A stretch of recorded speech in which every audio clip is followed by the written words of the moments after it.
Hello दोस्तों, मैं आप सभी का स्वागत करता हूं अपने यूट्यूब चैनल रेम्बो बाबा कंपटीशन में। तो आज हम देखने वाले हैं भारतीय नागरिक सुरक्षा संहिता की क्लास 29 अध्याय 13 हम पढ़ रहे हैं। कौन सा अध्याय पढ़ रहे हैं? अध्याय 13 हम पढ़ रहे हैं। अध्याय 13 की हमने कुछ धाराएँ देखी थी, इसके आगे की देखते हैं। पुलिस को अध्याय 13 किससे संबंधित है? पुलिस को सूचना और उसकी अन्वेषण करने की शक्तियाँ।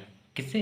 पुलिस को सूचना और उसकी अन्वेषण करने की शक्तियाँ से क्या है ये संबंधित था। चलिए बिना किसी देरी के स्टार्ट करते हैं। धारा 186। धारा कौन सी? धारा 186। धारा 186 में क्या है? धारा 186 क्या कहती है देखते हैं। पुलिस थाने का भार साधक कौन? पुलिस थाने का भार साधक अधिकारी कब किसी अन्य अधिकारी से तलाशी वारंट जारी करने की अपेक्षा कर सकता है? अब इसमें जो किसी थाने का कौन है? भार साधक अधिकारी है। कौन? किसी थाने का जो भार साधक अधिकारी है उसको क्या होता है? उसको अधिकार होता है। कैसे? जो संज्ञेय मामले होते हैं। कैसे? जो संज्ञेय मामले होते हैं उनमें क्या होता है? वो बिना किसी के आदेश के और बिना किसी वारंट के क्या कर सकता है? किसी व्यक्ति की तलाशी कर सकता है। क्या कर सकता है? बिना किसी की तलाशी कर सकता है। लेकिन उसमें क्या कहा गया है कि अधिकारी कब किसी अन्य अधिकारी से तलाशी वारंट जारी करने की अपेक्षा कर सकता है? क्या कर सकता है? कब? जो कैसे होंगे? जो असंज्ञेय मामले होंगे। कैसे? असंज्ञेय। और क्या होगा उसमें? क्या होगा? संदेह होगा। तो उसमें क्या होगा? भार साधक को क्या हो? उसको मजिस्ट्रेट से क्या करनी पड़ेगी? मजिस्ट्रेट के अधिकार या उससे क्या करनी पड़ेगी? वारंट जारी करने की अपेक्षा रख सकता है। क्या कर सकता है? रख सकता है। तो इसमें ये बताया गया है, इसमें इसके बारे में प्रक्रिया बताई गई है कि कब उसके वो कर सकता है। उस किससे? जो अपने से ऊपर अधिकारी है या मजिस्ट्रेट से कब वारंट जारी करने का अनुरोध कर सकता है। देखते हैं चलिए धारा 187। धारा कौन सी? धारा 187। धारा 187 में क्या है? धारा 187 क्या कहती है? इसमें है जब 24 घंटे के भीतर अन्वेषण पूरा न किया जा सके तब की प्रक्रिया। कौन सी? तब की प्रक्रिया। मान लीजिए किसी व्यक्ति को गिरफ्तार किया गया है। व्यक्ति को गिरफ्तार किया गया, लेकिन क्या किया? उसको साक्ष्य जुटाने के लिए 24 घंटे में वो साक्ष्य नहीं जुटा पाए और अपनी प्रक्रिया पूरी नहीं कर पाए। किसकी प्रक्रिया? क्या होता है? 24 घंटे के अंदर किसकी कोर्ट के सामने पेश करना होता है। किस सबूतों के सहित। कैसे? सबूतों के सहित किसको कोर्ट में पेश करना होता है। लेकिन क्या हुआ कि 24 घंटे के भीतर उनका अन्वेषण, उनकी जांच पूरी नहीं हो पाई। क्या हुई? जांच पूरी नहीं हो पाई। तब क्या करना पड़ेगा? तब क्या करना होगा? इसमें क्या था? अगर जब किसी व्यक्ति को क्या होता है? कब्जे में जिस व्यक्ति को, मान लीजिए व्यक्ति किसको कब्जे में कोई पुलिस अधिकारी है क्या करता है? कब्जे में रखता है। तो उसको जब 24 घंटे पूरी नहीं होती, उसकी जांच पूरी नहीं होती, तब क्या करना होता है? तब जो होता है उस स्टेशन का जो प्रभारी अधिकारी होगा, प्रभारी अधिकारी होगा, वो क्या करेगा? या जो जांच कर रहा अधिकारी है, जो जांच कर रहा है, जो जांच अधिकारी है वो क्या करे? वो तुरंत क्या करे? कार्रवाई करे और उसको कहाँ? कोर्ट में ले जाए। कहाँ करे? न्यायालय में ले जाए। कहाँ करे? न्यायालय में ले जाए। उसको तुरंत कार्रवाई करनी पड़ेगी और उसे कहाँ पे? न्यायालय में ले जाना पड़ेगा। क्या करना पड़ेगा? न्यायालय में ले जाना पड़ेगा। जिसमें क्या करेगा? जो मजिस्ट्रेट होता है उस अभियुक्त को क्या कर सकता है? अगर उसमें उनको जांच के लिए 15 दिन या उससे अधिक का समय लग सकता है, तो उसको पेश करने के बाद वो क्या कर सकता है? कोर्ट 15 दिन का क्या कर सकता है? टाइम दे सकता है। क्या कर सकता है? 15 दिन का हिरासत में रखने के लिए टाइम दे सकता है। लेकिन उसको ले जाने के लिए क्या करना? कुछ पर्याप्त उसके आधार तो होने चाहिए। कुछ आधार, जो जितने सबूत जुटाए हैं उन सबूतों के आधार पर उनको 15 दिन के लिए हिरासत मिल जाएगी। कोर्ट उनको 15 दिन के लिए हिरासत में रखने के लिए दे देगा। क्या करेगा? 15 दिन की हिरासत दे देगा। अगर नहीं है तो क्या करेगा? उसको जमानत पर क्या कर सकता है, रिहा कर सकता है। क्या कर सकता है, जमानत पर रिहा कर सकता है, या जमानत के तौर पर उसको क्या कर सकता है। अगर कुछ साक्ष्य नहीं मिले तो कोर्ट क्या करेगा, वो जमानत के तौर पर उसको रिहा कर देगा। क्या करेगा, जमानत के तौर पर उसको रिहा कर देगा। यदि कोर्ट ये देखेगा, क्या करेगा, यदि कोर्ट को लगेगा कि ये जो केस है ये 6 महीने के कितना 6 महीने से पहले सॉल्व नहीं होगा, या 6 महीने से ज़्यादा का टाइम लगेगा। क्या करेगा, 6 महीने से ज़्यादा का टाइम लगेगा तो क्या करेगा, जो कोर्ट होगा उसको क्या करेगा, रोक देगा। उसकी जांच को क्या करेगा, रोक देगा। उस जांच को क्या करेगा, रोक देगा। तो इसमें 187 में ये बताया गया कि अगर 24 घंटे में उनकी अन्वेषण प्रक्रिया पूरी नहीं हुई तो उनको क्या, जो अपराधी है उसको कहाँ पे, कोर्ट में ले जाके क्या करें, उसकी कोर्ट में ले जाके उसको रिमांड किसकी, कोर्ट में ले जाके उसको हिरासत में लेने की टाइम बढ़ा लें। क्या करें, हिरासत में रखने का टाइम ले लें, किससे, कोर्ट से इजाज़त ले लें। तो इसमें ये बताया गया। चलिए देखते हैं धारा 188। धारा कौन सी, धारा 188।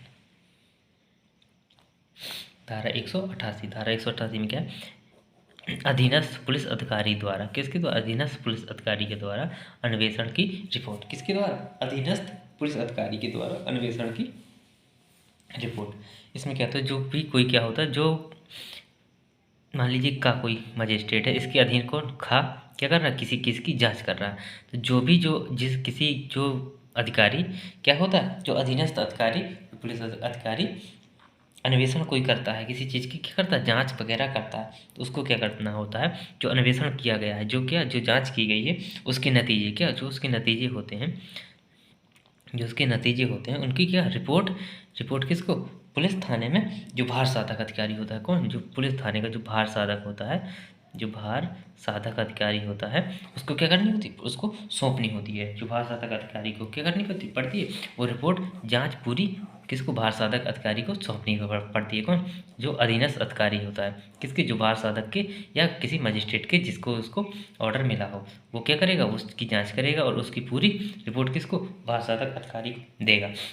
भार साधक अधिकारी किसको, जाकर मजिस्ट्रेट को रिपोर्ट करेगा, किसको, मजिस्ट्रेट को रिपोर्ट करेगा। तो इस प्रकार से ये प्रक्रिया होती है। तो इसमें ये बताया गया कि जो अधिकारी है जो क्या करेगा, रिपोर्ट तैयार की जांच करेगा, जिस केस की जांच करेगा उसकी रिपोर्ट जो होगी वो किसको, भार साधक अधिकारी को सौंपेगा। क्या करेगा, भार साधक अधिकारी को सौंपेगा।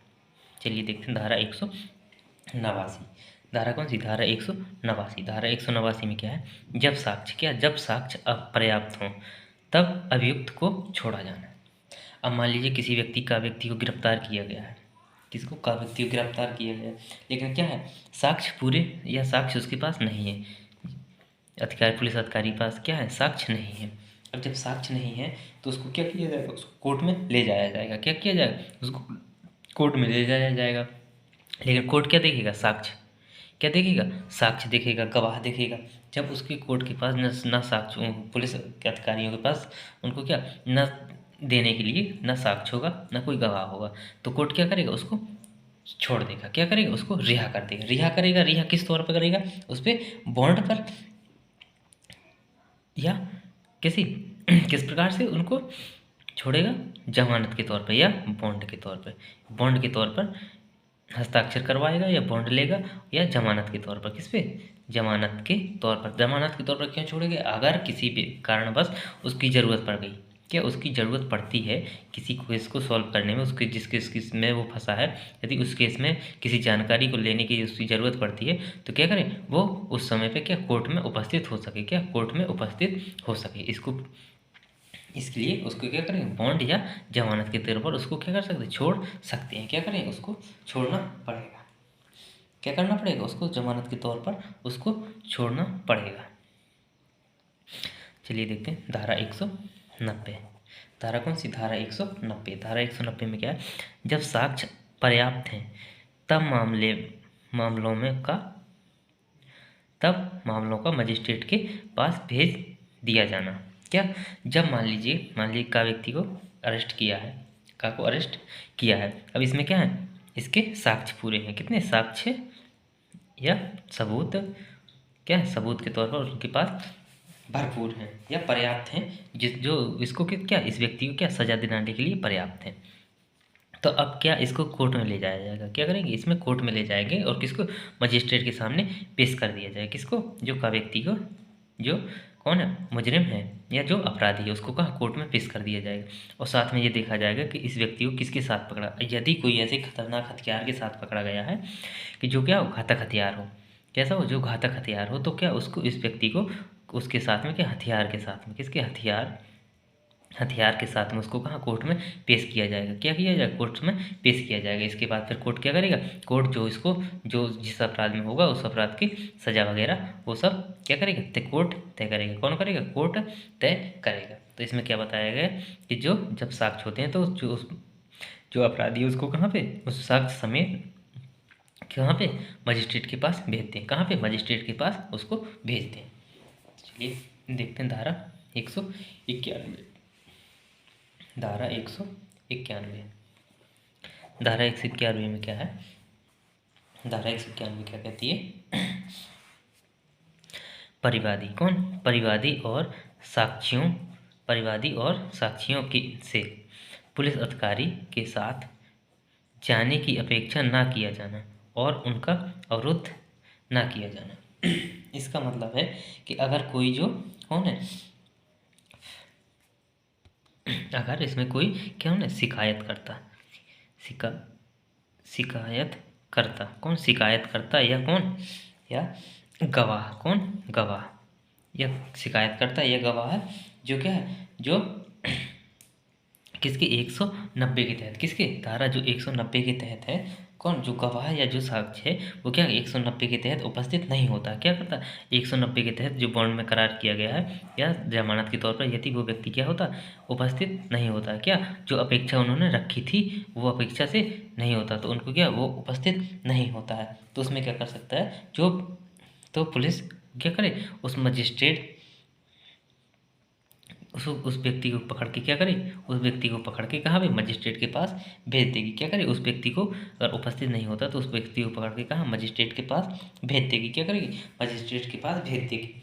फिर मजिस्ट्रेट क्या करेगी, मजिस्ट्रेट उसको हिरासत में रखने का या जो भी होगा उसको क्या करेगा, उसको व्यक्ति को के उसमें जो भी न्याय होगा वो कौन मजिस्ट्रेट करेगा, कौन करेगा मजिस्ट्रेट करेगा। तो इसमें ये बताया है। चलिए देखते हैं धारा 192, धारा कौन सी, धारा 192, धारा 192 में क्या, अन्वेषण में कार्यवाहियों की डायरी, अन्वेषण में कार्यवाहियों की डायरी। इसमें क्या है डायरी, इसमें जब पुलिस जांच करती है तो उसमें क्या होती है एक डायरी होती है, उसको क्या एक डायरी रखनी पड़ती है, क्या करनी पड़ती है एक डायरी रखनी पड़ती है और उस डायरी में अपना पूरा ब्यौरा लिखना पड़ता है, क्या करना अपना पूरा ब्यौरा लिखना पड़ता है। जो जांच करने वाला अधिकारी होता है वो हर दिन की कार्यवाही क्या करता है अपनी उस डायरी में क्या करता है रिकॉर्ड करता है, क्या करता है वह रिकॉर्ड करता है कि वह क्या रिकॉर्ड करता है कि वह समय जब वो क्या करता है जब उसको वह सूचना मिलती है, कौन सी जब वह सूचना मिलती है वह समय भी नोट करता है, जब उसे क्या मिलती है सूचना मिलती है किसी केस की शुरुआत जांच करने की, उस केस की सूचना मिली। फिर जब वो क्या जांच शुरू करता है, जांच तो उस टाइम लिखेगा उसमें होगा, जब वो जांच ख़त्म करता है तो उसका टाइम लिखा होगा, क्या होगा उस टाइम का उसका भी टाइम लिखा होगा, उसमें जगह भी लिखी हुई जहाँ जहाँ वो गया है, जहाँ जहाँ उसने क्या दौरा किया है तो वो सब जगह वगैरह ये सब क्या होगा उस डायरी में होंगी, क्या होगा उस डायरी में लिखा होगा और भी काफ़ी चीज़ें उसमें डायरी में होंगी। और इस डायरी का क्या कर सकता है कोर्ट न्यायालय को ज़रूरत पड़ेगी तो उसको क्या साक्ष्य के तौर पर नहीं क्या कोर्ट मंगा सकता है, क्या करता है लेकिन किसके साक्ष्य के तौर पर उस डायरी को यूज नहीं कर सकता, किसके तौर पर साक्ष्य के तौर पर नहीं, लेकिन किसके तौर पर उसको कोर्ट यूज कर सकता है उसको जाँच में मदद करने के लिए, क्या जांच में मदद करने के लिए उसको यूज कर सकता है, क्या कर सकता है उस जांच में कुछ कोई क्लू या कोई ऐसी चीज़ ढूंढने के लिए कि जो कि उसने किसने उसमें डायरी में लिखी हो लेकिन उसने पेश ना करी हो, इस प्रकार से कुछ पॉइंट छूट जाते हैं उसमें देखने के लिए वो क्या कर सकते हैं मदद के लिए डायरी को मंगा सकते हैं, क्या कर सकते हैं डायरी को मंगा सकते हैं। तो थैंक यू दोस्तों, क्लास अच्छी लगी तो प्लीज़ लाइक और सब्सक्राइब जरूर करिएगा। थैंक यू दोस्तों।